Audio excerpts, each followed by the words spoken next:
Hello, everyone. We Woo! are back. Woo! Welcome to another Band Batch live stream. I'm Xanthe, and these are my friends from music school, Justin and James. Today, we're going to Hey, be talking about Star Wars Visions, Episode 1, The Duel, and just that. So, every week, we're going to tackle another, what's it called? Episode? Short film? Whatever you want to call them. yeah, a short maybe, Yeah, a right? short, so that we can kind of Yeah. give adequate attention to each of them. Um, Jonah says, "Hey guys, if there's a quiz segment, I'm not going to be good at it because I've only seen it once." And William says, "Same." Um, Well, that's this is the totally danger cool. of them putting out 9 shorts because I think lots of folks were like me and binged them all, and so I had to kind of remind myself this. I know that Xanthe, you haven't binged them, right? No, I haven't binged them, You've right. but I am trying my hardest not to. it's like it is kind of, how do I put it? Like this feels not as easily quizable. Like I was trying to even think. Like I almost texted you guys before. Like how should we even approach these streams? And then I figured we'd feel this first one out and see how they go because this is such a different like type of content than we're used to, you know? Right. Totally. And I feel like is I guess we're about to find that out because Yeah. we'll see how this stream goes because we don't even know, like I don't think I interacted with it in the same way that I would have like a Bad Batch episode or something like that, you know? For sure, for sure. Well, there's not an arc, right? There's not really or they're like meaning a season long arc, or they're self contained. So there's like, we don't have this like we don't have necessarily, we're not gonna have predictions on this stream like we have in the past, right? For necessarily. Yeah. Can you guys still Because see me? And yeah, I can still see you. I think okay. I'm a little laggy. Okay, now you're back. Interesting. Okay. You know how Can you hear sometimes me? like yeah, I I can know. see. I think tell us in the chat if we are live still because I get these messages sometimes that are like you are offline and I don't know what that means, I see. but usually it doesn't actually mean that we're offline. Right. Anyway, So so anyway, yeah. So it's more like oh, your audio just got way self-contained. better. There you Yeah, sorry, my microphone was in the wrong spot. So yeah, we're a mess. You can tell we haven't done this in a couple months, y'all.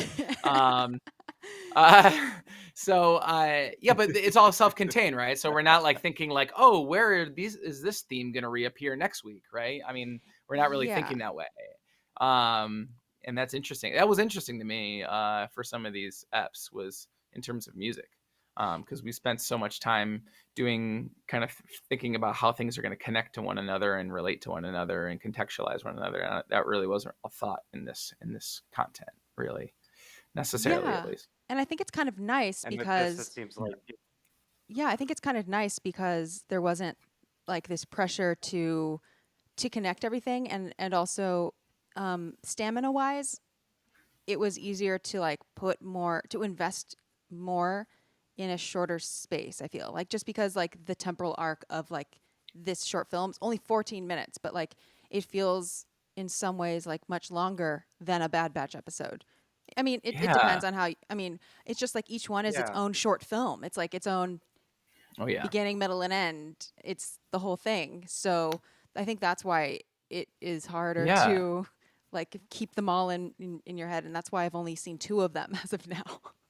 You know what it kind of yeah. reminded me of? The experience reminded me a little bit of all three of us went to Cal Arts and going to the animation showcases. We used to watch the amazing animators, or at least I did. I don't know if either. Yeah, I've I been think to Justin, I yeah. remember. I mean, I'm sure Yeah, we've all yeah, scored some of Oh yeah, them. yeah, big yeah. main That's what I was gonna say. gallery. We probably have all scored Down. some of the animations at Cal Arts. I just remember watching short after short after short. It felt like almost like an expose of a bunch of students that are, I mean, not in quality, but almost like it was like, here's what we've been working on, in some ways, because it was all different studios and different approaches and different, it was interesting in that way. Yeah, and the idea of the short animation. I've been even outside of CalArts. I've been to these short animation festivals, and Mm. I have such a respect for putting a story in such a short segment. I mean, I love the long arcs and these especially with Bad Batch and how everything connects. But I've always been a fan of short stories, even versus reading entire novels. I mean, I still like entire novels, but just short standalone. Here's the statement. Here's the thing. Here's the style, and you almost don't have to marry yourself to continue doing that. You can kind of Right. move on to something else. And in this case, many different anime studios. Uh, giving their take on the connection that is Star Wars. I mean, and even the music, it was very Star Wars. It You know what I mean? was. Yeah. It was. With obviously, and we're going to talk about some more specifics on this first episode today, but definitely lots of like very on the nose references and hints. Yeah. Oh my gosh. Okay. Let's just start talking about it. So yeah. Well, do you want to? Are we going to quiz it all? We can. Because I've got some quizzes for you. Sure. Y'all. I got a couple little ones here. Some drum quizzes. So. James, go for it. All right. Okay. So I wanted to talk a little bit about this. So a couple of these parts here. So where did this happen? Let me turn myself down. First, wait. Credits. I just want to say that this was composed by Keiji Inai. So, good job. Yes. Good job to him. All right, go ahead. Okay, here we go. All right.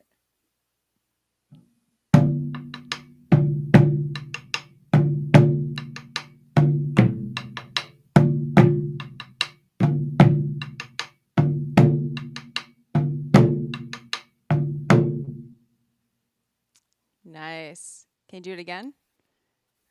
Yeah. Jonah. Oh God, the quizzes. We're back and quizzier than ever.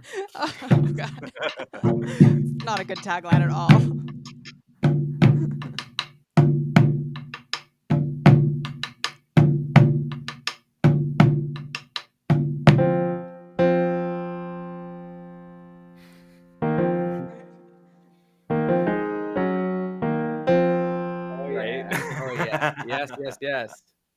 Yes. I'm so glad you did that one because I actually didn't like write out too many things for this episode because I honestly like I was saying, it was only 14 minutes, but it felt like so much more to analyze. Like it felt like a much harder task. Sure. And it was definitely felt like a harder task to transcribe for me because it was so much more like it didn't sound it wasn't so, how do I put this? It was more like through composed, and it was more like it was more, it wasn't like it didn't feel DAW like. So the drums that I wrote there were just 8 bars of drums, and I was hoping that you would fill them in, which you did. But is this the drums that's basically at the beginning of the episode? William says. Yeah. So what do we have? We have some guesses though in the chat, right? When he's walking in the middle of battle, says William. Okay. So there are some percussion later on in the battle, but this is actually in the beginning, where kind of the intro, the music, and it's played on some traditional Japanese instruments that are part of like the taiko ensemble.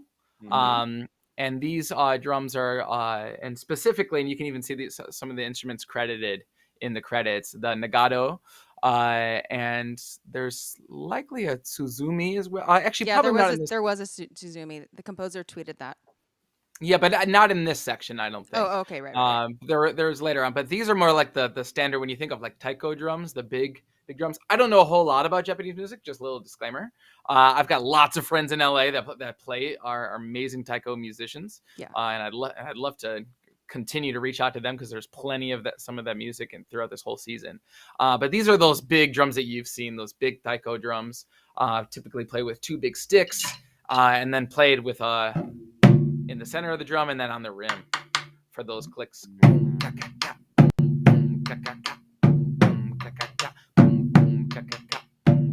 Right now, I'm just using I wish I had taiko drums in my house. Oh my God, that'd be amazing. Oh, so cool. Not for your neighbors. but I have just a floor tom here, and then actually I have a dunun, which is kind of a similar instrument. This one's actually from West Africa. But it's got a skin head on the top, made out of calf skin, and that would be a hide skin in a taiko drum as well, and it's kind of similar in construction in that way. So I did my best, put it that way. Did my best.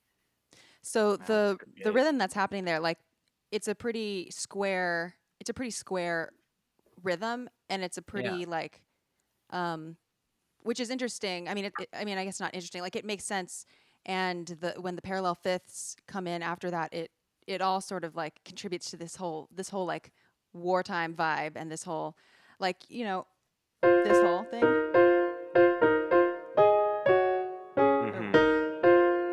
Mm-hmm. It's a vibe. It's the parallel fifths vibe, and it comes and goes throughout this episode. It's like one of the, I guess it's one of the not motifs, but it's one of the style choices in this episode. Oh yeah.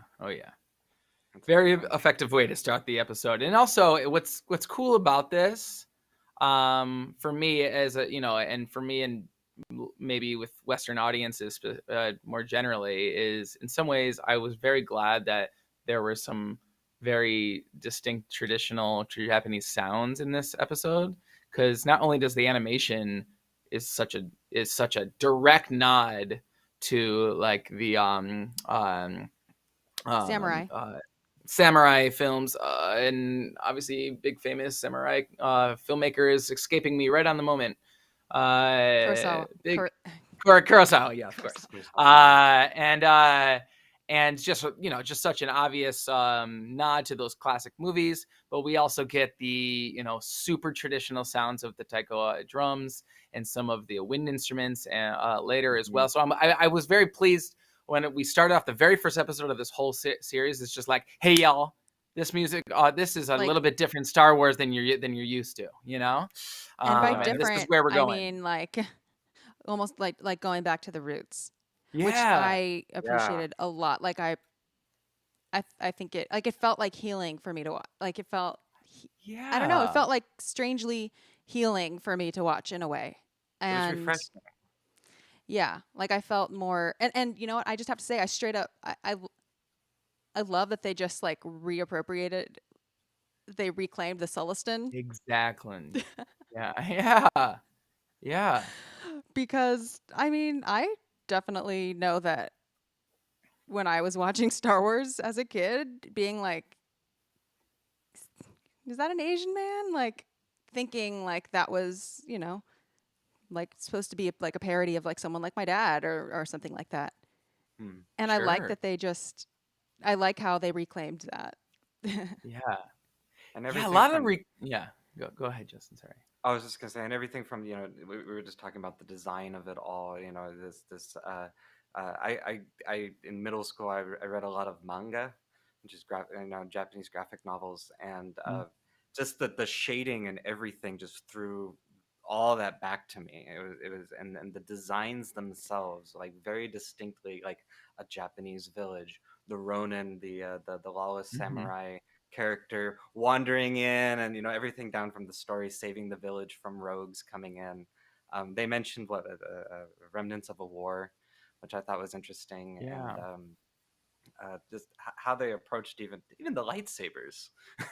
I was just gonna say the like katana style lightsabers. They come out of the the holder instead of oh my god, what a handle. like amazing sound design moment when that.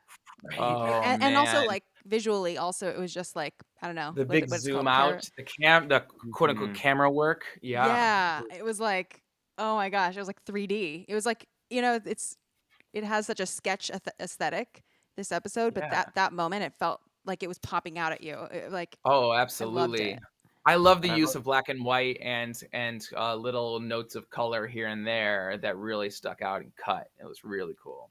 And I really enjoyed the stormtrooper redesign in a way, really going for that samurai look and body armor.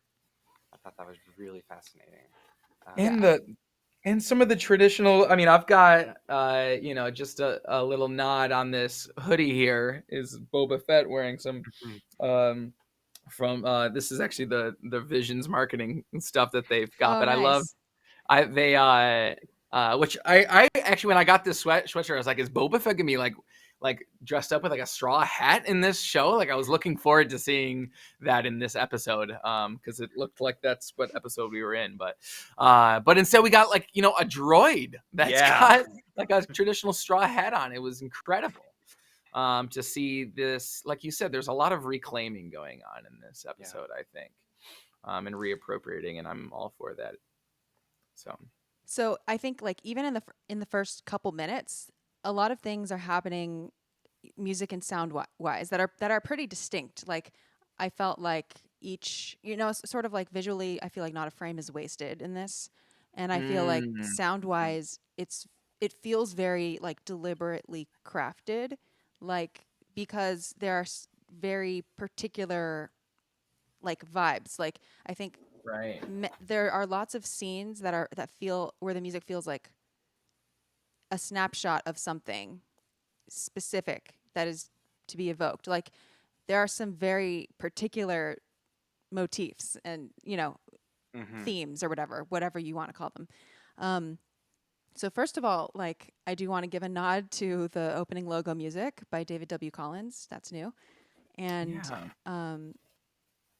I don't want to go off too much of a tangent on that, but I think it was very cool with you know, the sound design mixed into it, and I feel like the opening of this short, like, so moving on to like not the logo music but the short, like I don't know if there was any talks between them, probably not, but it almost seemed like the Keiji Inai was like picking up from where the logo ended, and because I feel like the opening of the short like feels like it flowed really seamlessly from the logo. It almost like even borrowed some of the same like harmonic phrasing, and it had some of the you know, a very Star Warsy type of, what was it? It was like, or you know, it was like a modal. It was like a kind of a modal progression, sort of like what am I thinking of? I'm thinking of like it, maybe a Neapolitan thing. It was like in the first few seconds of the short, it sort of established that. So I feel like one of the things that that the composition, like the score, did was I feel like it stuck very like, I feel like it used a lot of familiar harmonic language from Star Wars. I think now that I'm recalling it, it was like, it was like, right? And then it was like, and then it was like, that's not the note. It was like, there we go. And it was like, and so that like immediately sounded super Star Wars, like, you know, for sure, yeah. Leia, like, I mean, just it's a very Hollywood, like, yeah. So that's so it's the fact that it started there and then went immediately to the parallel fifths was like a distinctly different frame of mind, you know. Absolutely, yeah. And especially, you know, following a lot of not all of them, but most of the movies that we have you know, the big Star Wars thing come in, we get the trailer call, and that immediately follows directly into the score, in a way that's kind of what it felt to me. It was kind of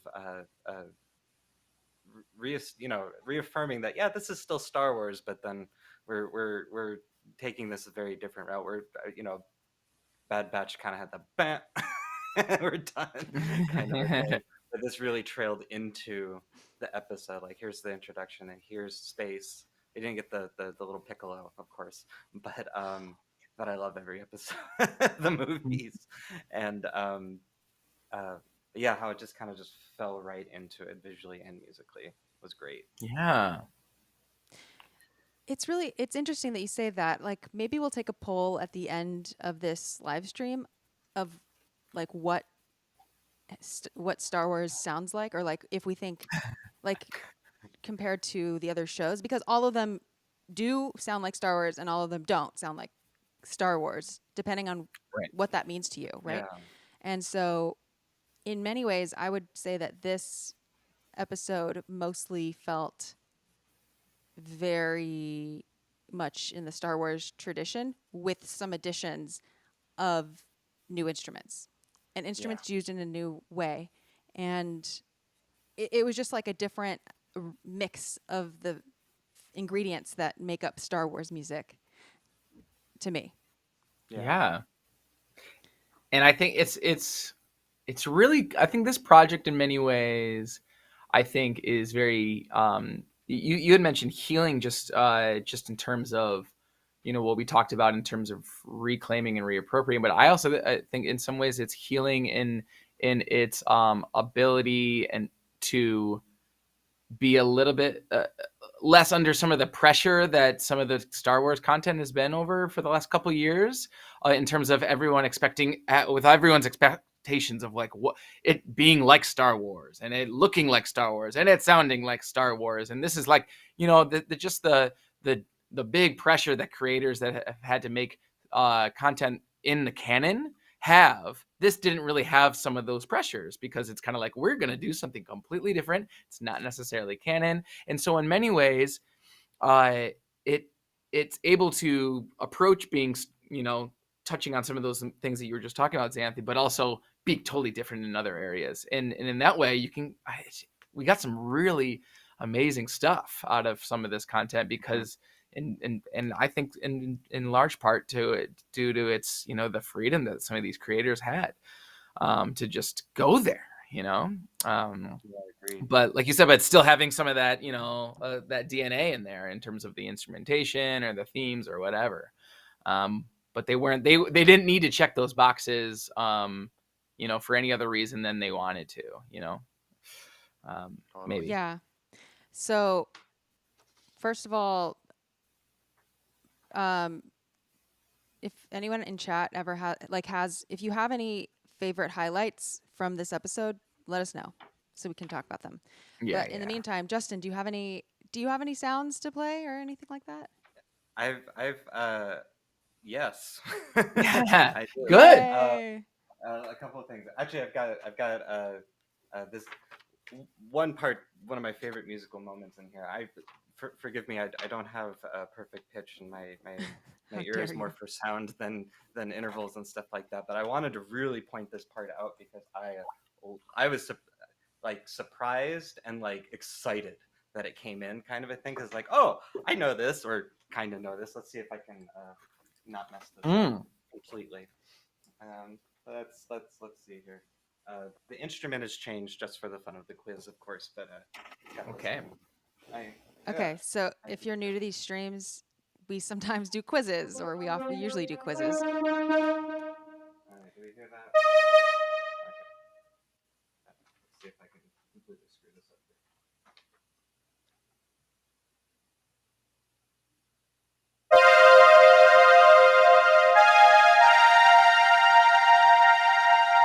Oh, okay, cool.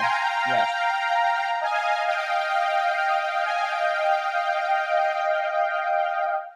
Yes.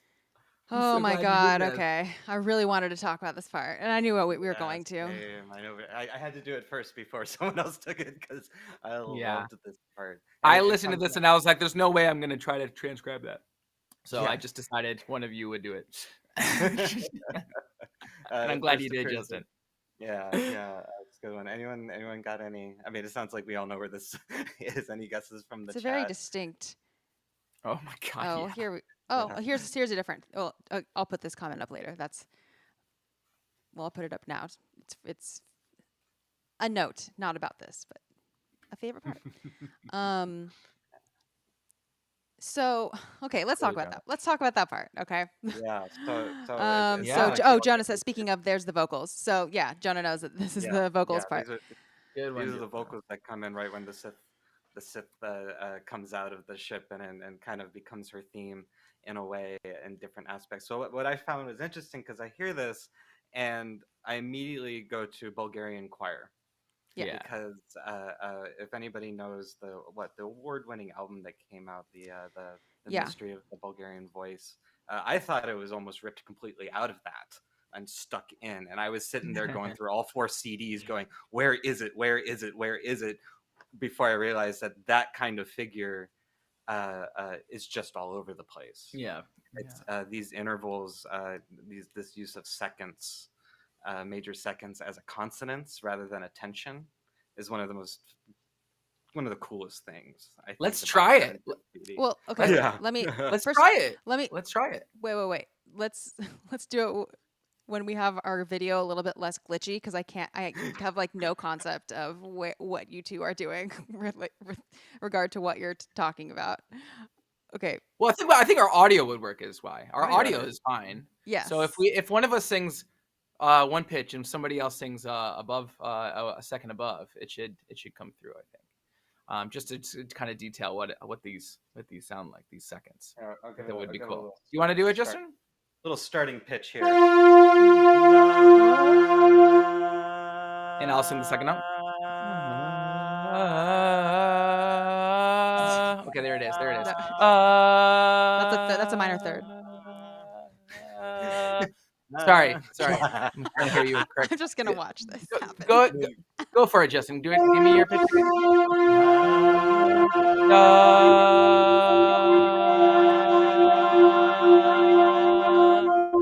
There it is. Yeah. There it is. This is just great mix of minor thirds and major seconds. Okay, so stacked up. let's talk about what that is. So, okay. First of all, let me just give my disclaimer that this is an area of like musicology that I'm very interested in and have a lot of experience in. So, Cool. like Eastern European folk music and dance is something that I have been doing since I was 4. So, Awesome. I have sung many things like that. It's never wordless though. So that's that's another thing that like I need to look into. I feel like that's something like that sound was really popularized in the 70s, like when that album came out that Justin mentioned, when there was like a folk revival. Basically American like white hipsters basically went to, these Eastern European, like the Balkans, that were really suffering economically at the time. Like, I mean, still really suffering economically, fall of all that politically and everything, and sort of plucked these like players out of these musicians, and they kind of turned them into like indie pop. Like they became huge on like the indie pop scene, basically.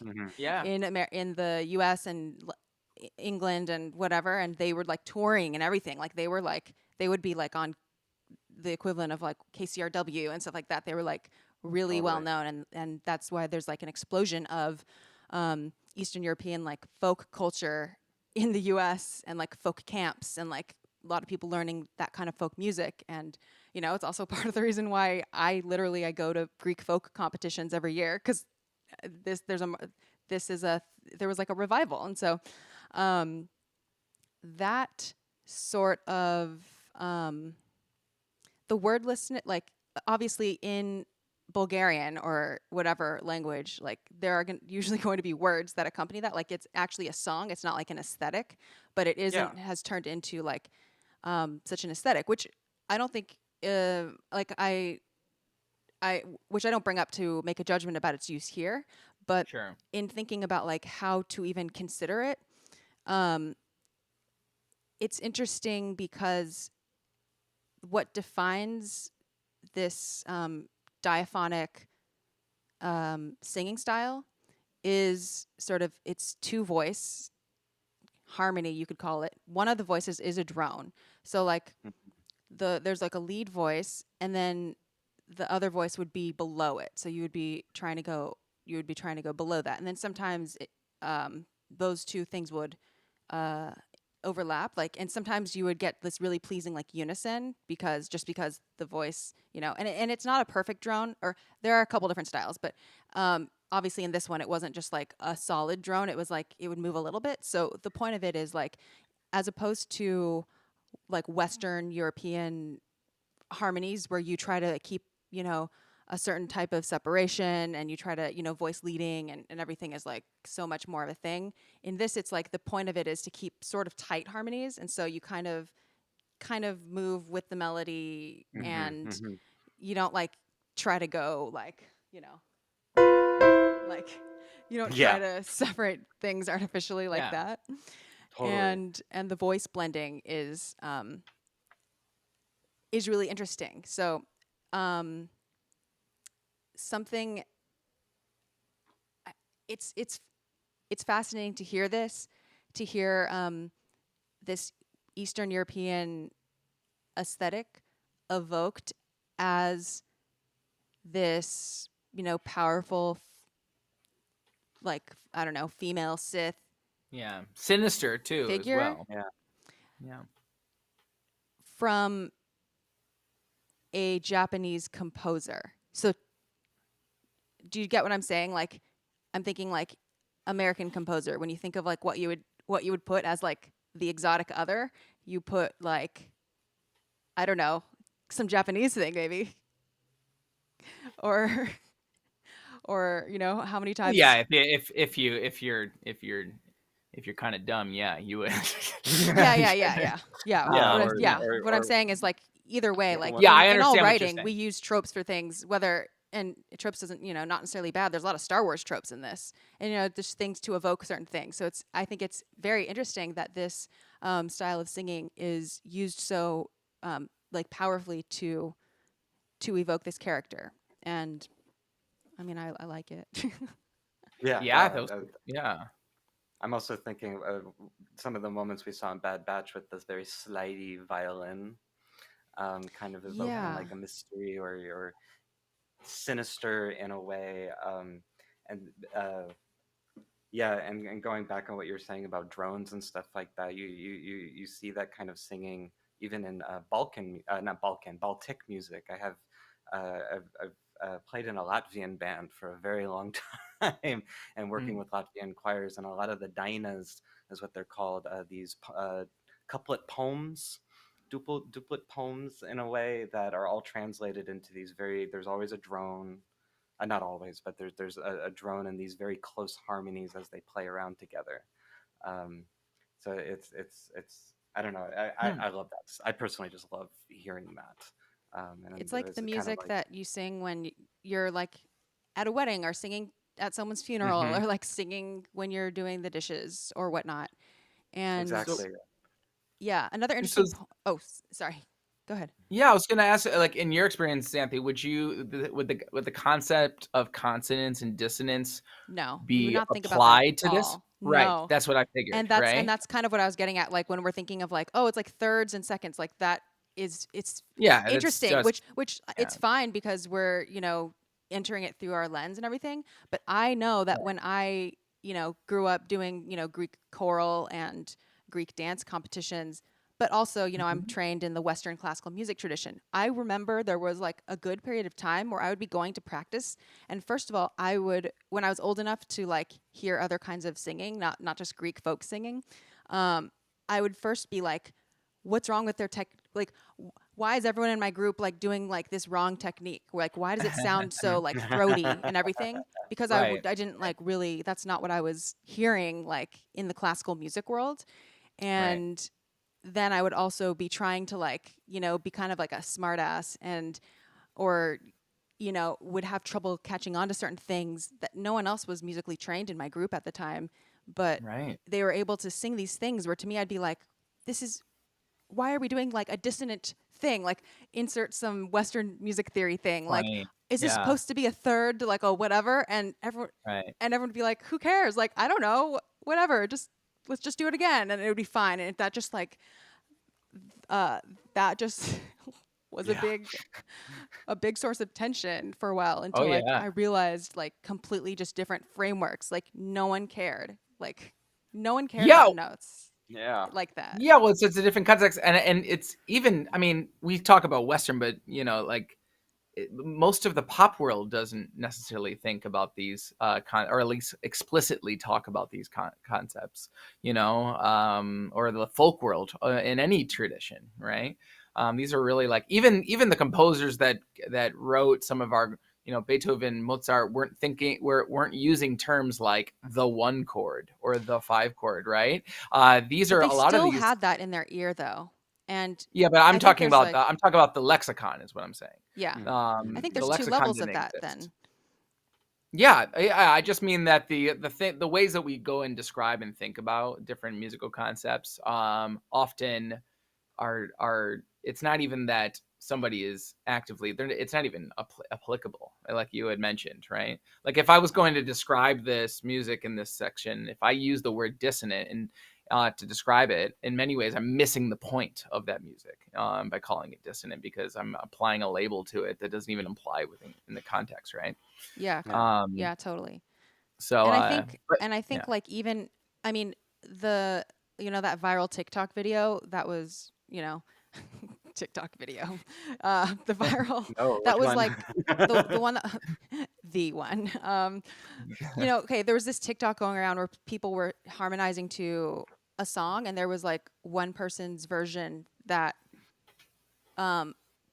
basically got really slammed by everyone else, sort of being like, basically there were a lot of like harmonies that it just didn't sound like how you normally hear harmonies on the radio and from Yeah. pop artists. Sure. There were a lot of Yeah.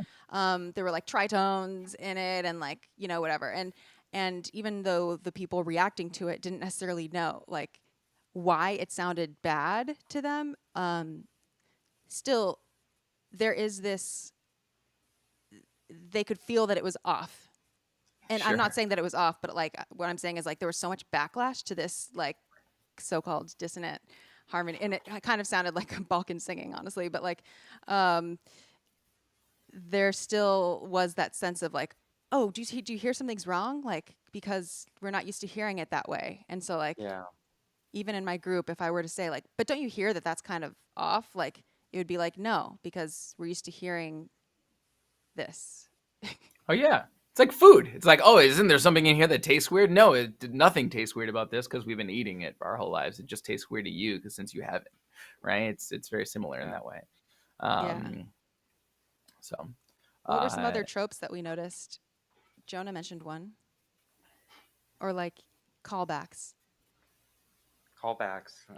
Yeah, there was a very, as Jonah said, there's very Duel of the Fates kind of oh things. yeah, on the I log fight. Yeah. Yeah, and there was a when the did they have a name for the droid? Did he have a number and some letters, or was he Yes, just he did. I just kind don't of a thing? remember. Yeah. What When was the name? Anyone know? Anyone in when the he chat know? Let us know.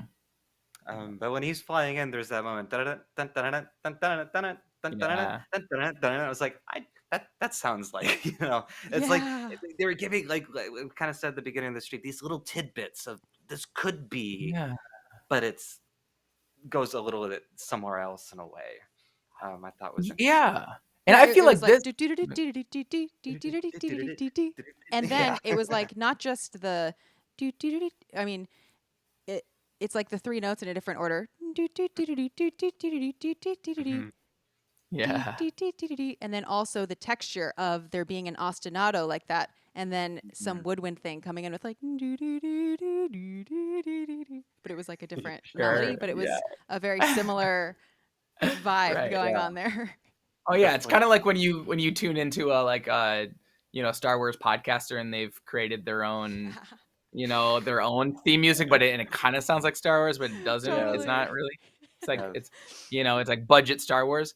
I you know what I'm very curious if, and I think the answer to this question is no, but I'm curious if any of the creators had any idea what order their episodes or shorts would be released, because it was very fitting that this was the first one because Yeah. of everything that it touched on. It was like it's like, this is traditional Japanese. Okay, so first of all, just want to let you know that we're exploring ideas and culture and animation and styles of media that are from Japan, right? It was like it was extremely in that ballpark. And then it was also like, we're also going to like reference a whole bunch of classic Star Wars music in this one to get you guys to be like, okay, but we're kind of still referencing, we're still here. It was very, I thought, and we'll talk about the next episode next week, but much more so in this episode than next week's episode. Was there any type of like, was there much more DNA for that felt more Star Warsy in the music than the next week's episode? I feel like, for sure. I hope there's a gallery. I hope there's a behind the scenes Yeah, I think there is. No, I haven't watched it, but I think in the extras on every episode there's a making of, a short Oh, making Oh, of no clip. way. Okay. I always Yeah, that's what forget I the heard. That's what I heard, but voting I haven't extras. watched it. So Okay. Okay. Oh my gosh, I would be so yeah. curious. Like, if I had to, well, speculation is never great, but it seemed to me like it was individual pitches from the studio. Like, I mean, I think we can all, I think it's common knowledge. It's not like it wasn't assignments. Like, you have to do one of this, like this. You have to Right. do one like this. Mhm. And then, Right. I don't know, I bet, I was wondering about the order too. Because they're all separate, but of course they all come together at the end. Right. I bet at some point at the process, like they slotted them into an order based on like the pitches and the concepts and everything. But I agree that this first one was like, it it felt very appropriate for like the first one. Totally. Yeah. I mean, even the title card is right there in written in Japanese. I thought that was awesome. Yeah, that was Like so reminiscent. Yeah. Oh, okay. If there's okay, classic. William says there are extras like 4 to 6 minutes long for every episode. Yeah, I haven't watched them. Maybe Awesome. we Alright, should wow. watch them we'll watch them for the next. Maybe we'll Yeah. try to Yeah, catch definitely. those. Really cool. So some other Xanthe, things. did you have some stuff for Oh, us to guess? I can. We- Let's I see. like guessing stuff. Yeah. Okay. What did I?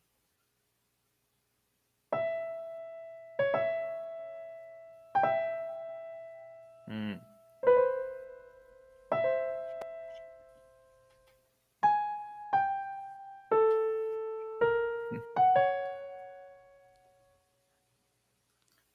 Interesting. Okay, I have a guess, but I'm not going to say it yet.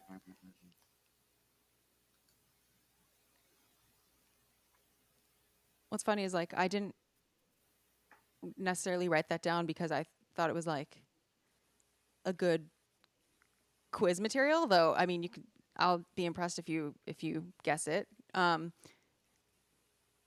that moment and that type of writing that was in multiple places, it reminded me a lot of Prokofiev. Hmm. Interesting. And it felt like a really good, subjective of course, but like it felt a really natural like extension of a composer who firmly understands Prokofiev. Does that make sense? Interesting. Like Well, then I don't know this because I was going to make a very different guess than this. Interesting to hear you say that. Okay. So I don't know. But that's all completely subjective. Like I could be completely swayed also by the fact that there were live instruments on this, and so like that makes me perceive a score much differently than if it's very obviously sample library. Once I'll tell you my guess, you'll understand why this has made me doubt what I think it is. Okay. Do you have a guess, Justin? I thought I did, and then you continued playing, and I was like, "Nope, that's not it." Oh. Kind of a thing, or it might. Okay. It might be. How did that change? I was expecting more bends, more okay. more single note. Shakes I'll say it's in a like way. it's like woodwinds. It's like a flute and a clarinet, I'd say. Yeah. Cool. Oh. So I kind of remember some of these types of melodies and tonalities, but I don't remember specifically where. But what I was actually going to guess is there's some actual what do you call it? Traditional flute playing, traditional Japanese flute playing that happens specifically when the taiko drums are playing. That sounded somewhat like what you were playing. But since you've kind of contextualized that, it sounds more like Prokofiev to you. I'm guessing it was played on like a Western flute or an oboe or something. Because there's a very low in the mix. There's some shinobue playing with the taiko drum, which was really gorgeous. But I don't think it was like in the intro, kind of where my example was. But it's not that year. I'm guessing. So I don't know where this happened. Yeah, I guess it's sort of like not a trick question, but it's like it's actually just really low underscore.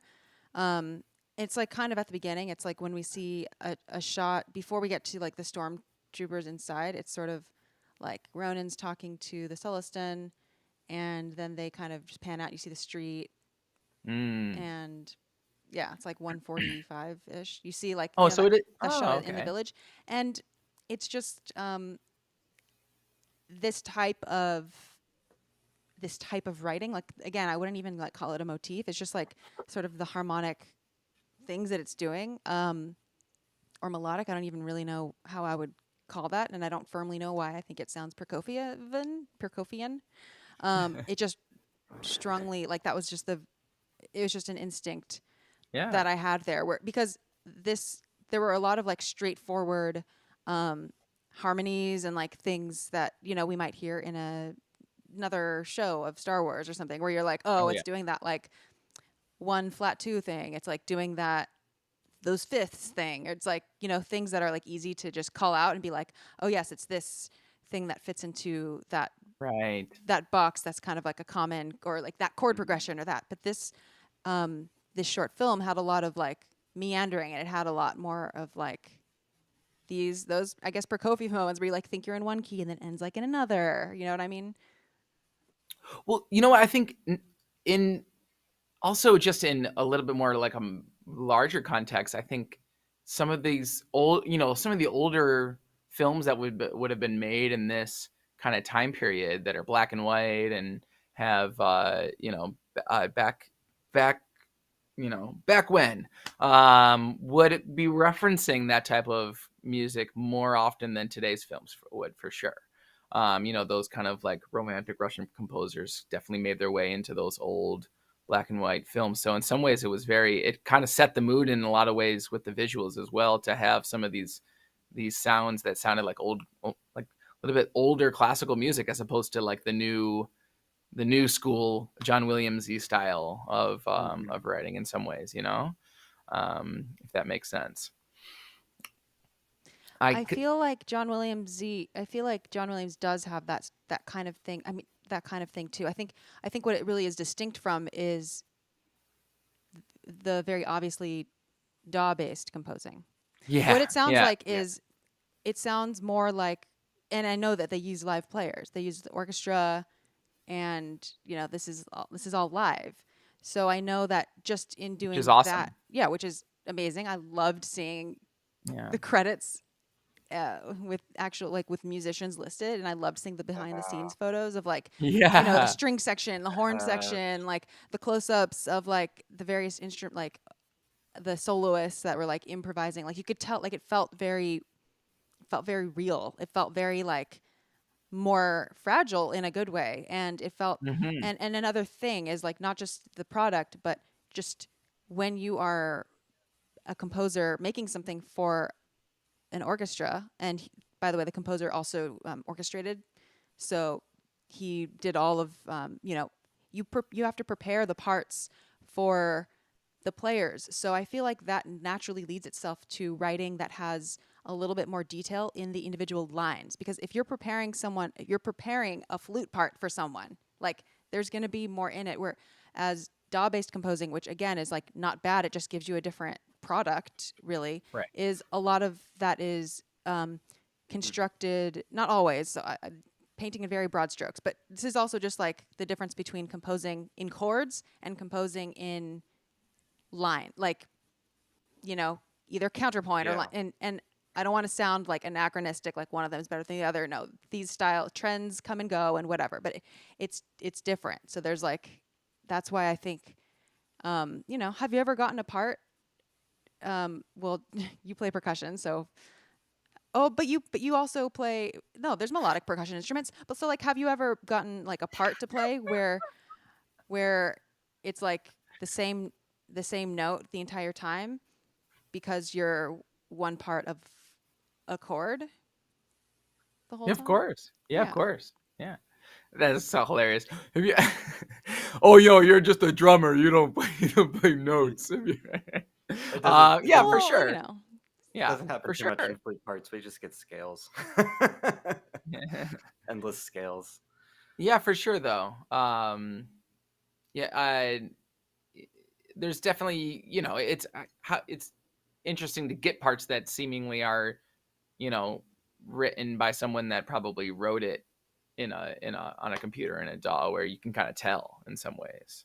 I also want You to know, walk back some of my statements, because it's not necessarily a difference between, these are very broad statements, because now I'm thinking of like my own process and everything. So yeah, it's okay. It's I don't want to paint YouTube. You those, got to make broad statements. I don't Come want to on. paint those broad strokes. It's not like a difference between live versus not, or like DAW versus not. But I think something that I'm missing in what I'm saying is that orchestration is a skill that takes a long time to learn. Like orchestration is Yeah. this very specific skill. It's not just like, oh, if you're playing with an orchestra, magically things are going to be orchestrated in a detailed way. No, Right. orchestration is like a different step of the process for a lot of people. So that probably has Absolutely. more to do with it, you know? Oh yeah, I totally agree. I remember taking my first orchestration class back in Long Beach, and we were just told, here's I think it was a piano piece, that here, arrange this for orchestra. And hearing it back for the first time, going, well, that didn't work. This is Yeah. really, really, really different. And just all the different just the progression over that semester, actually that year, of how it all just orchestration by itself is such a skill. Yeah. Oh my gosh, yeah. Which is why we have all these great orchestrators in these movies, because you know they It is know how so to hard. color. It's kind of painting. It's painting. It's color painting to me. Well, that's why there's all these books written about orchestration, because there's so much. It's a science, and so many composers today. I mean, like I said, we're trying to be, you know, like, not like back in my day we didn't have these computer things. So like, you know, but that it is real in that, like, when you're composing, you know, on a quick deadline, or you don't even have an orchestra or whatever, you know, you're just putting things into a DAW. You're, in many ways, like, the DAW is going to do all the work in terms of mix and playability and all those things for you, tessitura and all those things, that you won't have to worry about in that setting. But orchestrators over centuries have had to literally write books to help them tell other composers, hey, when you write for oboe, just know that on this in this particular set of notes, it's part of their break, and so you might not get it to speak very well when you play that line. When you're on a computer and you're writing that, you know, at this particular scale in this direction, you don't have to worry about any of that stuff in many ways. You know, you're just like, I don't care. Not to mention orchestration super itself oboe is a very players, you know. subjective art too. Like, you yeah, know, yeah. there's Oh yeah. orchestrators with all different kinds But of. just like the things that you can make a percussionist play on your computer in terms of like, but then, you know, in terms of every single note sounding exactly even and, you know, played at the exact time, you can create impossibilities on your computer that just, you know, that wouldn't happen in a real ensemble. Yeah. And that can unlock like all these new sounds, and that, you know, comes with all these other, you know, desirable things. Oh yeah. It is kind of, isn't it? It's very interesting to do this particular episode right after we just spent, you know, however many weeks doing the Bad Batch. weeks during the Bad Batch with all those synthesizers and all the CG animation and all the, you know, this is like the opposite of that. It's so, because I mean, obviously it was an aesthetic that they put on with digital animation, but it looked like a film. It's such an interestingly different ballpark to be in for Star Wars. And it was really, I found myself, I couldn't even focus in the first episode, completely like overloaded with beauty and newness, and just, I was like, what am I even looking at? This is like, it felt very overwhelming to see everything. Like, the animation was incredible, the sounds were amazing, the aesthetic was completely foreign and crazy and amazing to me, you know.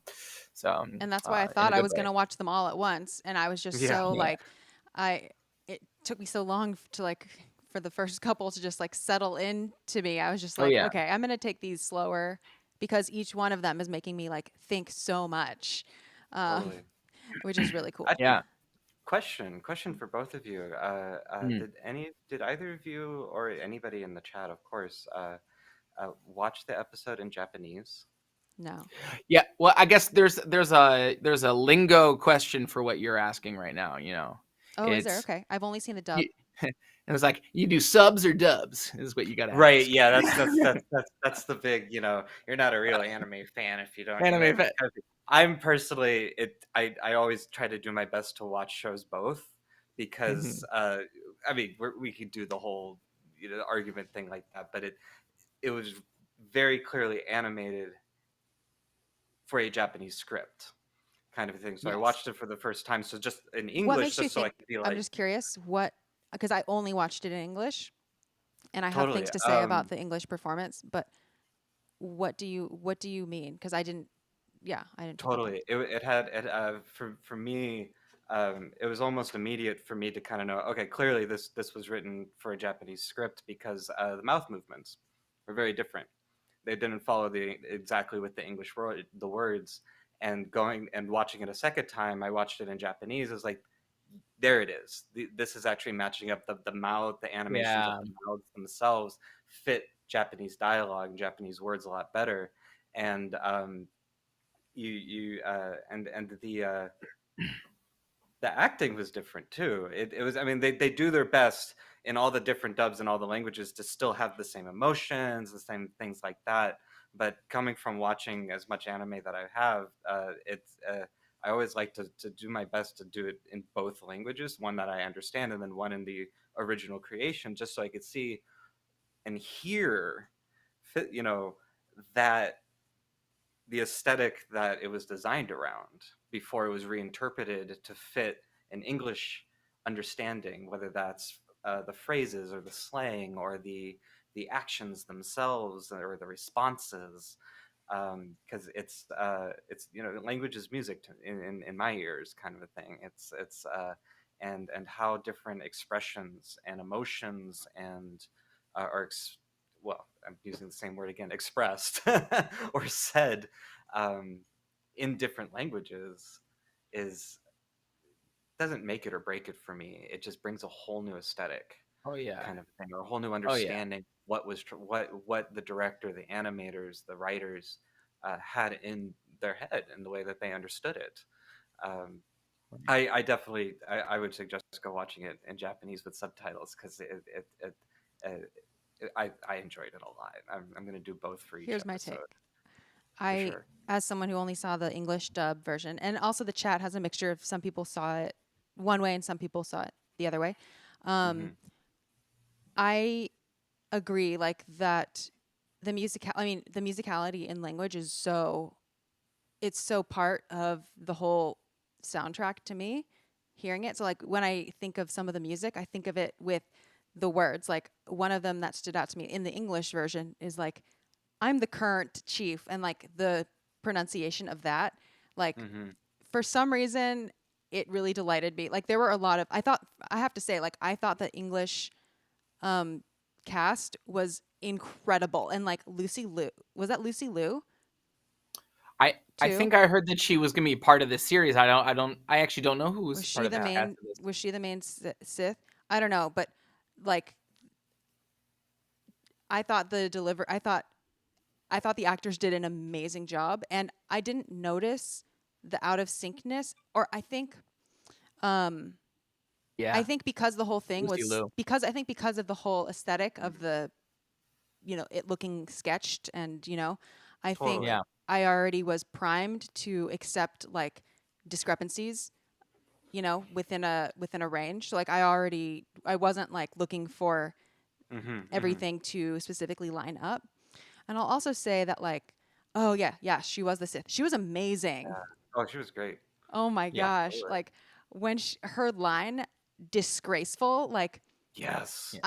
that's how I want to hear that word for the rest of my life. Like that that moment, like I replayed that part on loop so many times. She's just Oh, like that's cool. disgraceful.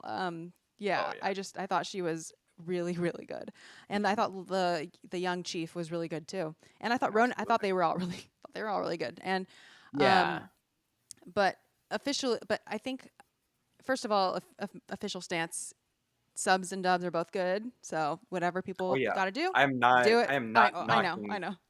any of it, and the English cast was fantastic. I'm not, and this is not a comparison of which one was Yeah, better, but just but I going to plan to see watch both. what the creation started as before it was moved on with, again, incredible cast, and I'm gonna go watch it in French. I'm curious because I don't understand French, so uh, I'm curious to see how that translated as well. And My I don't plan know. is to see them all in I'm interested. English, and then when I already know the stories, to see them in Japanese. But I Totally. want to make sure that like I understand the emotion of them first, and I'll best understand that if it's in English. Yeah, it is interesting how sometimes when you'll watch um, media in a language that you don't understand, and sometimes I'll watch a movie that with subtitles, and I'll think back on a line in the movie, and I hear the line in English, Oh. even though it was spoken in whatever language was in the Mm. film, but because I read it and I interpreted it in my head and I heard the tone of voice. Sometimes if you watch a lot of movies with subtitles, etc., you get used to it, and so yeah, sometimes I'll think about my favorite lines or favorite pieces of dialogue from films that aren't in English, and I'll hear them in English in my head. I don't know if anyone else has that. It's kind of a strange phenomenon. That's Kind fascinating. Yeah, kind of. I actually use subtitles for everything these days, even if it is in English, Yeah, because likewise. um, and I've rewatched movies that I've known from my childhood, or even like a year or two ago, then watch it with subtitles. And go, oh, that's what they were saying, Right, you right. know, kind of a thing. And you almost find ways that had you not read like the script and what word they were trying to use there, or whether it was like a pun that you didn't quite. It's like, oh, now I get the joke. Yeah. 'Cause Read the spelling of things for sure. Sometimes they can exactly. spoil you. For instance, when I was watching Last Jedi with some friends for the first time, the stupid, I think it was on Amazon that we watched it. It's like right before Yoda speaks, it says Oh. Yoda colon and said and says his line. So like before he says anything, like it's basically spoiled everybody in the room Yeah. that Yoda was there. Subtitles Um, are an but art too. You got to put man one, man two, voice and right, distance, and then it comes in. exactly. Yeah. So it can be Well, tricky anyway. as well. Yeah. Anyway, that was an interesting digression. Yeah, Mhm. Yeah. I'm curious to watch them in Japanese once I understand what's going on in all of them. Um, what other instruments were used? Let's talk about the traditional Japanese instruments. I heard at the end, and this was actually a musical example that I wrote down, but I wasn't entirely sure what the instrument was. Right at the very end, I'm using a harpsichord sample just because it was the closest thing I could find on my Hmm. keyboard. But after Ronan kills the Sith and defeats her, and they cut Hmm. the statue in half, we get this kind of really beautiful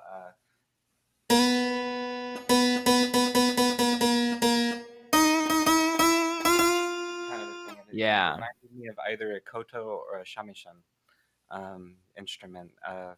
Because of the string quality, the bending, and just the style in itself, and that comes on a lot in various So I believe Is this that is the Tensuki. called this. Satsuma Yeah, Biwa? Yeah, yeah, exactly. I was just gonna say a biwa it was a instrument, like a biwa. lute. Okay, yeah. Yeah, Japanese lute. Yeah, that's what it Um, was. Hmm. if anyone's looking for that, it's Biwa. If anyone wants to Hmm. Google that Hmm. instrument. Um, Because and the reason why I was doubting it was a shamisen because there's a lot more percussive slapping in that That's yeah, technique part of, well, yeah. based on the big fan like pick that's sure, used a yeah, lot like that. Where this didn't have, and it didn't have the quite the pure, sorry, not pure, but like softer tone of a koto in a way oh that yeah, can happen rather than like this had much more of a I'm just gonna say nasally kind of a sure. feel string. It's very similar So to a the, sound to a like a sitar from India as well. yeah, It and has I a knew similar it's like this similar isn't a sitar, timbre. but it's Right. but yeah, a Biwa would make sense absolutely. I'd forgotten about Yeah. that instrument. So the specific kind was like was Satsuma. I don't know if that's the correct pronunciation, but it was specifically, I'm looking on Wikipedia, but originated from, it was used for moral and mental training by samurai. And it was like a very specific, like it was improvised. It was improvised by the performer. And it includes those percussive thingies that you were mentioning. And I think some of the like vocalizations too. And I wasn't sure like who was recording the vocal. Do you know what I'm talking about? Like sort of the Yeah, there's a singer in the background. Yeah, yeah. And so what a I'll read what the beautiful composer section. said. Waterfall and katana / sound with the Satsuma Biwa. Okay, Japanese lute. The Biwa that flows in the scene at the waterfall basin is improvised by Akiko Sakurai. Satsuma Biwa, probably saying it so wrong, Biwa, which was played for the purpose of inspiring the spirit of the samurai, was performed powerfully. In addition to the expressions that imitate waterfalls and swords, the Heike story, Heike, that you have examined. Sorry, this is a translation. I was translating Japanese tweets. Is really wonderful. So please listen carefully. But the point is, like, it's a specific. Like, if we want to learn more about that, I feel like the next train of thought would be like samurai films. Oh yeah, Or, yeah. and that's what if there's a little bit of homework that we didn't do is go and marathon a bunch of samurai films. Totally. Because obviously that's the funny part about it is I didn't expect anything to be this like what's the word, not derivative, that's more of a negative term, but I mean it in a positive way, of just like such an homage to those that media. An extension of. I mean, it is like a like it is a samurai. It's a samurai short with lightsabers. Exactly. And it feels so right. I think this is just such a good expose of being like, this is kind of where Star Wars belongs in many ways, because of if it's obvious influences, it's explicit influences, but it belongs like right here at home, made by Japanese animators, referencing this media directly. It was really awesome to see that, especially because Star Wars often gets described as a samurai western in space, right? Kind of a thing, which was a huge inspiration for the first movie. What did you think of the lightsaber sounds? Oh, so good. There's the one. I want the little umbrella extension kind of a thing, and it had that rotor, kind of a thing, but with an electricity in there. It was reminiscent of those trooper. Where are those troopers from? Do you know what I mean? They were reminiscent of something else that we've seen in Star Wars. Oh, there's also the Inquisitors had that those spinny lightsaber. Yeah, the helisabers. The very controversial helisabers. Which I thought were cool, but that you're a nerdy music podcast when it takes us over an hour to even talk about the helicopter lightsaber. We spent an hour and a half talking about like all the different instruments, when probably the thing that most people are talking about in this episode is that crazy lightsaber this person. One of the coolest I enjoy that I've ever seen. Yeah. One of my favorites now, kind of thing. Nice, and that and the not only the lightsaber sounds, which were still there. I mean, they had the tradition, the Star Warsy lightsaber kind of thing going on, but I felt like there was a tinge else. Mm-hmm. It felt more real to me. It felt a lot more. It felt like swords too. Swords. And even the blasters impacting, like I think back to the one little moment where the Tusken Raider claims victory and then just gets completely annihilated like 2 seconds later. You hear the impact of the blaster hitting him. It's not just an explosion. You're hearing a kind of feeling as the blasters are doing their thing, and then the moment, and then I thought it was a droid for a second, but the flying Doug Yeah. Kind of a thing. I couldn't tell, with the black and white and all the action and everything going on. It wasn't until it was shot down that you get a little like Sebulba moment, kind I of in loved there. that. I Um, loved that. uh, And then we got the Trandoshan as well, right? Mhm. yes, Really Oh my cool. gosh. Really cool. And you know what's funny is it wasn't until about there in the episode that it registered to me that I was watching something in black and white, and I was like, why does this look so like maybe that's just I watched it too late at night or something, but I was like, this is so interesting to see all these characters in black and white, like something that's usually so colorful, like a Trandoshan is usually like orange yeah. and everything. Just seeing it in this classic black, like filmy black and white was so interesting to see, like a Doug in like filmy, grainy film black and I white. love that grain that they were using Yeah, the entire time really, too. really Um, interesting.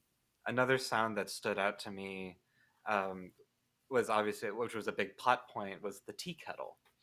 Oh yeah. I thought Oh that was really yeah. good. I mean, it could have just had a whistle going the whole time, but someone recorded that thing, which was great. It wasn't just, let's take a tea kettle sound off of whatever kind of a thing. It had this movement to it, and the fact that everyone could hear it, throughout the entire village, And it was while one of they're the things that fighting on like the marked the log. passage of time Yeah, because yeah, the teapot obviously it sounds different once it's been doing its thing for a while. and what an order to give somebody. I need my droid fixed by By the the time time this this pod boil. Which to what I would have Yeah, been just taking it right off the thing is like, okay, I got time, kind of a thing. But right. I thought that was a fun moment for the so like it was very I lost it. do you I think liked the it. teapot was do you think it was completely like digitally made? Do you think it was sampled from a teapot recording or do you think it was a mixture of the two? I felt it was recorded for this episode. Personally, I felt someone boiled a teapot, found it, or maybe like 5 or 6, and found the right one that they liked, kind of a thing, and said, "Okay, this one." Started over, put up a recorder to it, and got that whole. Because they kept it on there. He didn't just immediately take it off, so Hmm. it didn't feel like here's a little part and then loop, loop, loop, loop, loop, so it keeps staying with a release, which is a really common way to sample stuff, like Yeah, you can a hear the string seam. instrument or something like that. That is really good at Hmm. sustaining. You get the attack, the decay, so the envelope, say, of the sound. It Get was a that long attack. envelope, is what you're saying. Get that decay, and then you find a really good loop point so that you can keep the key down, and then the release of the instrument. But this felt like it was like a through recorded, recorded through composed teapot. So through Okay. recorded, it was an I'm gonna entire ask. thing. Okay, we'll have to tweet David W. Collins. We'll have to tweet and ask about that. Yeah. He did say. Oh, I will say he did work on this. Not all of them, but 4 of them. Because I guess Sky Sound is like available for hire. So I think it was like through Mm. that avenue is like 4 of the episodes the studios chose to work with Sky Sound. But yeah, not officially as part of like, it all being in-house, sort of like a separate channel.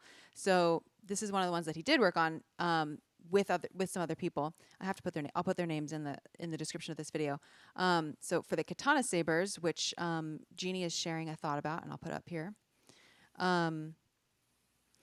There are saber elements mixed with some metallic elements to make them unique, Mhm. and I tried to make them explode with energy when unsheathed, and reluctant when Hmm. sheathed. But both sabers needed to be clearly Sith. A fun balancing act. This is from his Twitter, from David Collins' Twitter. Mm. And so I think, yeah, okay. Jeannie says when he unsheathes the lightsaber from his scabbard, I've never heard that word, was interesting. No snap hiss. It was rattling against the scabbard. It did have a very metallic sound to it. I like that. It was pointed out by the sound designer. Right, because it's not right at the end of the lightsaber. Well, you get the idea that You the can hear it in the lightsaber is opening title always too. ignited. you get the idea that the lightsaber is always ignited, right? And it's just Yeah, like it just comes out of there. Like that's so yeah, true because when it's unsheathed, it right. yeah. Maybe we've Totally. got maybe that's a Beskar sleeve that they put it in, right? There's some type of material that doesn't get That's really sliced funny. open that can cover the blade, right? That's the way in Or my maybe it head turns canon that on. works. Maybe it turns on like as it the part that exits. So it's like if it's half unsheathed, Oh, it's it's like half of this. it's on and half it's off. Well, And then that what to is me the seems a little egregious. That to me yeah. seems like that seems like then it's there for show. But to me, like to me, it's like, oh, this is like a sword, and you need that thing so that it doesn't like slice your freaking hip open, right? I mean, And but that's that's how you why close it. That's how you close it. If you want to put it out, you put it away, and then it closes. It's like, the So you're extended saying the extended It's like a lightsabers magnetic that you field. It's like throw. magnets I on it understand. Okay. that It seems that it just seems like then the design is a little bit it's kind of silly if you ask me. I mean, it's like, the bow and arrow laser, right? Yeah, You really yes. gotta draw We're the thing, we're right? getting into this, Um, this hypothesis that in Star Wars it's the first priority is to be cool first, and then second priority is to make is any yeah, type of just make it if, work. if ergonomic if a collision. priority at all. So then my Yeah. question is then with going with these lightsabers, was um, the umbrella a amplifier for her lightsaber that would then were they all individual lightsabers on this umbrella because she pulls it out at one point and all the blades disappear and she throws Uh the thing away, or was it like a when it's in the umbrella stick shaft scabbard, it amplifies that energy to stick out all these sides, because then that's a pretty yeah. cool powerful I'm going with the thing then, latter, right? Justin, because otherwise he would have taken all of her individual crystals and put them in his sleeve, right? Mhm. Remember, he collects the crystal at the end. That's right. And then he also and then he hands the The shop sound owner or design the at that part owner. so Mhm. cool with the Yeah, crystal. Oh my gosh. yeah, Um, I I shout out to like the writer of like I thought this was a really excellent script. Like Yeah. I really liked the story. Like I thought the script was awesome and I thought the story was awesome and I think oh yeah, going back to the subtitle or the dub versus sub thing. I think the English translate like the script sounded really poetic to me Mhm. even in English. Yeah. Um it felt I mean I loved it so much. Um I we have to talk about the pseudo Kylo Ren theme. Yes. yeah, for sure, absolutely. So, if anyone, I should have done that for my example. It was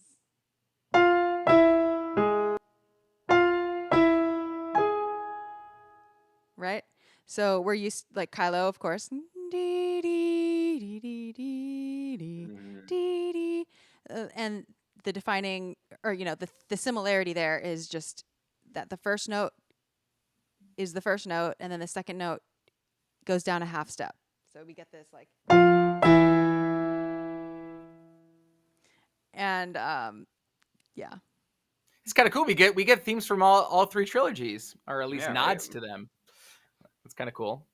Um, yeah, and yeah. also yeah. What did you think of that? What can you remind me what happens when that Yeah, theme comes in? it's when it's bad guy stuff. Sith. It's basically when the the line is like last remnant of war willing to take what they want, and then what am I thinking of? It's like they're on a transport or something, and then there's like stormtroopers. You see the shot of like the bad guys. I mean, I don't know how better to describe it. And it's after you sort of I'm describing this terribly. It's just like I don't know the names for all these like As the people that battle They're we're begins, seeing, so the I'm like it's they're as when they're they're walking bandits. out of That's who the yeah, there we bandits. go. bandits they were called. Yeah. Was it when they were walking out Um. for the first time to address the village? Yes. Did they? Yeah. Yes. Yeah. And Yeah. Before.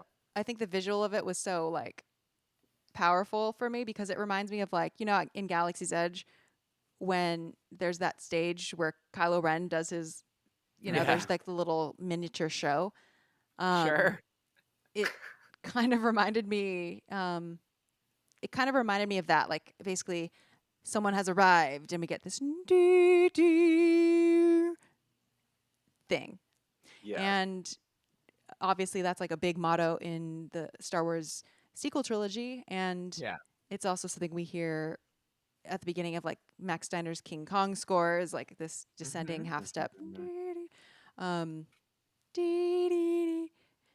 Um, so yeah, that was like felt like a very deliberate homage. It felt like a very deliberate like Oh yeah, for sure. this is how we show that this is a Star Wars bad person. Yeah. And Which with was and it funny was because- brass, right? Yep, exactly. Yeah. Always And that's the with thing. brass. Like a lot of these references were so specific in their instrumentation. Like it wasn't just like, oh, harmonically it's doing the same chord progression. It was sort of just like we talked about with the Duel of the Fates texture, where it was like a very specific like ostinato within a specific range, and then like sort of a legato woodwinds, countermelt. Like it was specific. This wasn't one of those specific ones where it was, it sounded. I was like, are they doing Kylo Ren's theme? No. Yeah. Kylo's in this.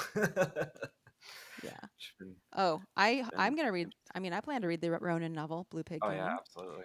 Yeah, I'd love to. I liked that Ronan never quite admitted. It was only heavily implied that he was Sith, perhaps. kind of Yeah. a thing, which makes sense for the whole, the old meaning of what a Ronin was a masterless or disgraced samurai in a way, traveling on their Right. own. It was whether their employer or master as dismissed them or died in a way. So I'm curious to what the backstory of this Ronin type character is. And also, we don't whether- know we don't know when and where this takes place.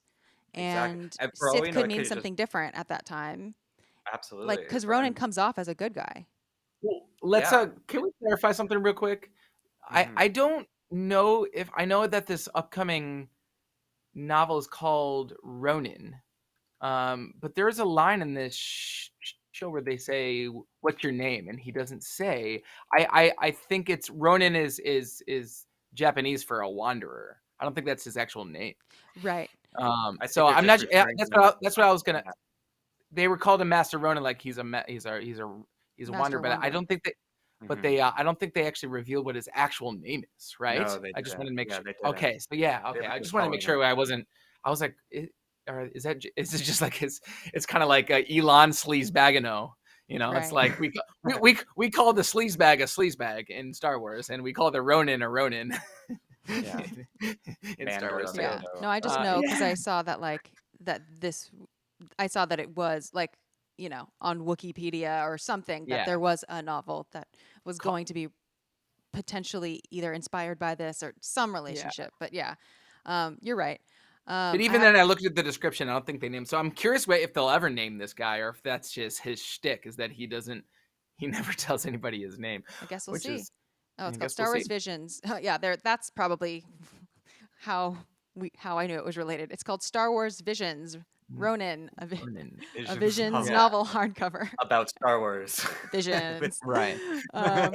Masterless Samurai, says Blue Pig Gaming. Mhm. One thing that I really like a line that I really liked was like, and Lucy Liu's delivery is like, your lightsaber is red. Like, just Yeah. like that just seems like such a simple observation, and like it clearly was so impactful to her that like, because here I am thinking like, well, having a red lightsaber doesn't necessarily mean you are a Sith, but to her it clearly did, and her delivery of it, like the emphasis on it made it feel like, and this is proof. And Yeah. like it seemed like it kind of elevated, I guess, the symbolism of a red lightsaber in my mind more. Yeah. And I thought it was Yeah. interesting that he was collecting specifically red kyber crystals. Yeah. There wasn't any other colors. It almost made me think he was a Sith hunter Yeah. in a way. Not a Jedi, maybe a disgraced Sith, someone who broke away, and is now just hunting them down. I don't know. And something I liked I like how I walked away from this short film feeling like I didn't really care, like what the answer was for any Mhm. Oh yeah. of them. Like it felt very like snapshot in a week in this village, like a day in this, an hour, well, 5 minutes of this in this place. Like I didn't feel like tied down to a story and how it turns out, and if it's, you know, if the Sith are following the rule of two at this point. Like I Mhm. did not care at all. Yeah. I think Or if that's Sith why I could like be good. Like it kind of just raises questions. Like, you know, the Sith, you know, clearly this little boy chief is really grateful to him, and you know he gives him something, and he acts kind of, he doesn't act like we think a Sith would act or is supposed to act. Mhm. I thought that was very cool. Yeah. The riser. Did you notice the riser before the?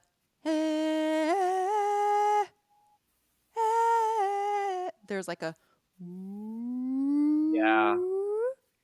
There was that, Oh wasn't there? yeah. At first, I thought it was gonna be What? like a shepherd tone. Yeah, kind of a thing. As she's, was it a sound effect of her like the platform doing the thing? It may have Did been it- because we first heard it like right before her first, you know, appearance, right before Disgraceful. I Interesting. don't know if it was the platform itself or if it was just, let's risers are fun to put in to add suspense. Yeah. Yeah, and I actually don't The know if last that hinge was. of some suspense. Ugh, not dispense. And I'll have to listen again, but like if anyone revisits that spot, like I'd be curious if you think that's a sound effect, or if you think it's the like vocals, because I could see how it may have just been the singers like mixed kind of low, kind of doing this like how I just Well, she did. does like ascend from the. Ooh. She's coming out of the compartment, right? So Mm-hmm. she's literally on a like a riser coming Yeah, out of the thing.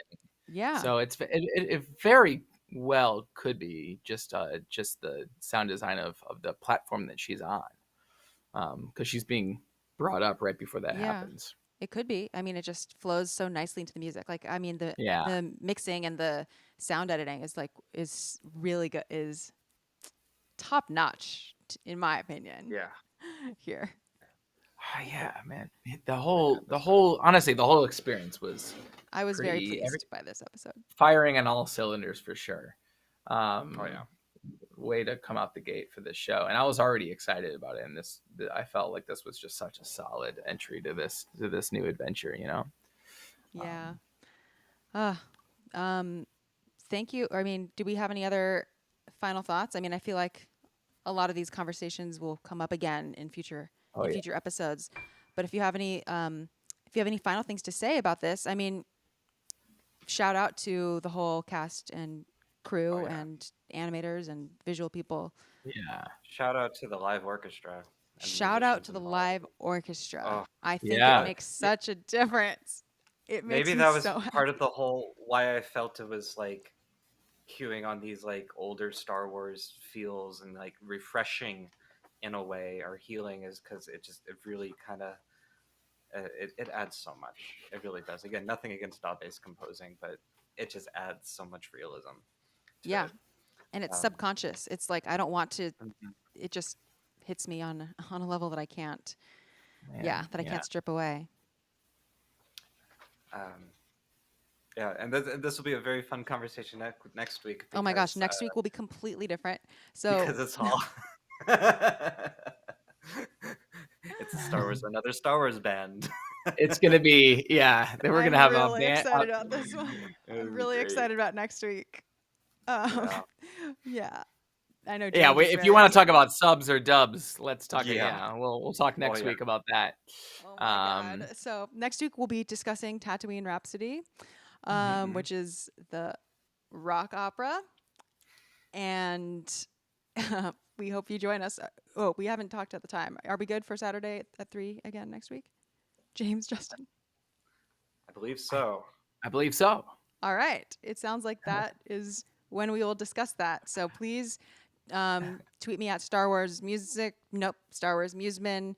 In the meantime, if you have any like questions before then, or you'll just keep an eye out on the YouTube page for when that event is scheduled. And you can also preemptively like leave some questions on there if you have any comments or questions or favorite spots that you want to share with us. And Justin, James, where else can people find you online? You can find me on I have a YouTube channel, Raingoat Music. You can search into YouTube. You can also find me on Instagram at Scheid, Scheid, for all sorts of weird musical bleeps and bloops and other projects. Yep. Awesome. You can find me just about everywhere at James Waterman Music, jameswatermanmusic.com, and on Twitter at James Waterman. But I probably won't tweet anything long. I just tag James in tweets every now and then. I like them sometimes. So otherwise at James Waterman Music everywhere else. So. But you'll see us all here next week, and it's going to be a blast talking about, especially, it's going to be a blast. So we don't have, what should our end theme music be? Oh, crap. Can we just keep doing that one? I don't know. To be continued.